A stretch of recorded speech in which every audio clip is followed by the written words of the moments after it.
Hi hello welcome back.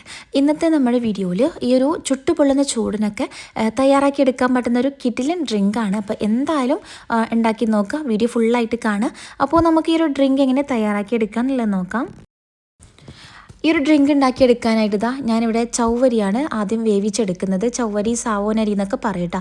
അപ്പോൾ അതിന് നമുക്ക് ഇതിലേക്കുള്ള വെള്ളം ഒന്ന് നല്ലോണം തിളപ്പിച്ചെടുക്കണം. തിളപ്പിച്ചതിന് ശേഷം അതിലേക്ക് ആ ഒരു ചൗവരി ചേർത്ത് കൊടുത്തിട്ട് നല്ലോണം അങ്ങ് വേവിച്ചെടുക്കുക.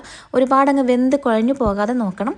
ഇനിയിപ്പോൾ ഒരു ചൗവരിയൊക്കെ അത് നല്ലോണം വെന്ത് വന്നിട്ടുണ്ട്. ഞാനിപ്പോൾ ഒരു അരിപ്പയിലേക്ക് ഒഴിച്ചു കൊടുത്തിട്ട് ഒന്നിങ്ങനെ ഡ്രൈ ആക്കി എടുക്കുന്നുണ്ട്. അതിൻ്റെ മുകളിലായിട്ട് കുറച്ച് നല്ല തണുത്ത വെള്ളം, അതായത് നോർമൽ വാട്ടർ ഇതിൻ്റെ മുകളിലായിട്ടൊന്ന് ഒഴിച്ചു കൊടുത്തിട്ട് അതിൻ്റെ ഒരു വഴുവഴുപ്പ് ഒക്കെ ഉണ്ടാവില്ല, അതൊക്കെ ഒന്ന് മാറ്റിയെടുക്കാൻ വേണ്ടിയിട്ടാണ് അങ്ങനെ ചെയ്തെടുക്കുന്നത്. അപ്പം നമുക്ക് അതൊരു സൈഡിലോട്ട് മാറ്റി വെക്കാം. ഈ ഒരു സമയം തന്നെ ഞാനിവിടെ കുറച്ച് പാലൊന്ന് തിളപ്പിക്കാനായിട്ട് വെച്ചിട്ടുണ്ടായിരുന്നു.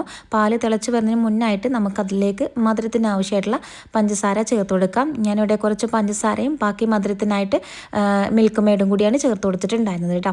അപ്പോൾ രണ്ടും കൂടി മിക്സ് ആക്കിയിട്ട് ചേർത്ത് കൊടുക്കുക. അല്ലാന്നുണ്ടെങ്കിൽ മിൽക്ക് മെയ്ഡ് മാത്രമായിട്ട് നിങ്ങൾക്ക് വേണമെന്നുണ്ടെങ്കിൽ അങ്ങനെയും ചേർത്ത് കൊടുക്കുക. അപ്പോൾ ഈ ഒരു മിൽക്ക് മെയ്ഡ് കൂടി ചേർത്ത് കൊടുത്ത് നമ്മൾ പെട്ടെന്ന് തന്നെ ഇതുപോലെ ഒന്ന് ഇളക്കി കൊടുക്കണം, അല്ലെങ്കിൽ അടിയിൽ ഇങ്ങനെ പിടിക്കാനുള്ള ചാൻസ് ഉണ്ട് കേട്ടോ.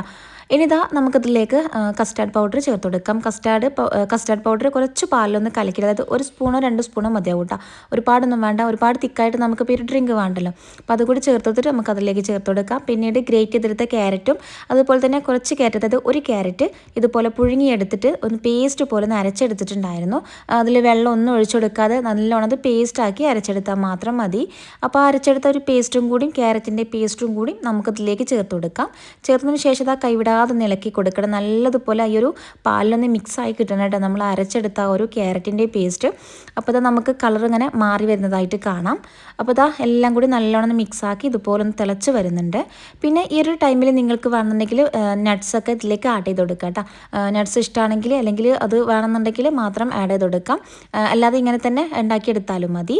അപ്പോൾ ഞാനിവിടെ നട്ട്സായിട്ട് ബദാമാണ് എടുത്തിട്ടുണ്ടായിരുന്നത്. അപ്പോൾ ബദാം ഇതുപോലെ ചെറുതായിട്ടൊന്ന് കട്ട് ചെയ്തിട്ട് ചേർത്ത് കൊടുത്തിട്ടുണ്ടായിരുന്നു. ബദാമോ അണ്ടിപ്പരിപ്പോ എന്ത് വേണമെങ്കിലും നിങ്ങൾക്ക് ചേർത്ത് കൊടുക്കാവുന്നതാണ്. അപ്പോൾ ഈ ഒരു ബദാമും കൂടി ഇതിലേക്ക് ചേർത്ത് കൊടുത്തിട്ട് ഒന്നുകൂടി ഒന്ന് തിളപ്പിച്ചെടുക്കാം. അപ്പോൾ ഇത് ഒരുപാട് ടൈം ഇട്ട് തിളപ്പിച്ചെടുക്കേണ്ട ആവശ്യമില്ല, ജസ്റ്റ് ഒന്നിങ്ങനെ തിളപ്പിച്ചെടുത്താൽ മാത്രം മതി. ഇനിയിപ്പോൾ അതിൻ്റെ ഫ്ലെയിമൊക്കെ ഓഫ് ചെയ്തിട്ടുണ്ട്, ജസ്റ്റ് ഒന്ന് തണുക്കാനായിട്ട് മാറ്റി വെക്കാം. അപ്പോൾ തണുത്തതിന് ശേഷം ഞാനിവിടെ നേരത്തെ വേവിച്ച് വെച്ച ഒരു ചൗവരി ചേർത്ത് കൊടുത്തിട്ടുണ്ട്. അതുപോലെ തന്നെ കുറച്ച് കസ്കസ് നേരത്തെ തന്നെ വെള്ളത്തിൽ നിന്ന് കുതിർക്കാനായിട്ട് വെച്ചിട്ടുണ്ടായിരുന്നു. അതും കൂടി ഇതിലേക്ക് ആഡ് ചെയ്ത് കൊടുത്തിട്ട് ഇതുപോലെ അങ്ങ് മിക്സാക്കി എടുത്താൽ മതി. പിന്നെ അതിലേക്ക് നിങ്ങൾക്ക് നല്ലോണം തണുപ്പിന് വേണ്ടിയിട്ട് കുറച്ച് ഐസ് ക്യൂബും കൂടി ചേർത്ത് കൊടുക്കുക കേട്ടോ. അപ്പം നമ്മുടെ ഡ്രിങ്ക് ഇവിടെ റെഡി ആയിട്ടുണ്ട്. നല്ലോണം തണുപ്പിച്ചിട്ട് കഴിക്കുകയാണെങ്കിൽ അടിപൊളിയായിരിക്കും കേട്ടോ. അപ്പോൾ എന്തായാലും ട്രൈ ചെയ്ത് നോക്കുക, എന്നിട്ട് ഫീഡ്ബാക്ക് അറിയിക്കാൻ ഒന്നും കൂടി മറക്കല്ലേ. അപ്പോൾ ഇതുപോലത്തെ ഈസി ആയിട്ടുള്ള റെസിപ്പീസിനൊക്കെ വേണ്ടിയിട്ട് ഈ ചാനൽ സബ്സ്ക്രൈബ് ചെയ്യുക. സബ്സ്ക്രൈബ് ചെയ്യുമ്പോൾ ബെല്ലൈക്കൺ പ്രസ് ചെയ്ത് ഓൾ എന്ന ഓപ്ഷനും കൂടിയും കൊടുക്കാൻ മറക്കരുത് കേട്ടോ. എങ്കിൽ മാത്രമേ ഞാനിടുന്ന വീഡിയോസിൻ്റെ നോട്ടിഫിക്കേഷൻ നിങ്ങൾക്ക് ലഭിക്കുള്ളൂ. അപ്പോൾ ഇൻഷാല്ലാ പുതിയ വീഡിയോയിൽ കാണാം.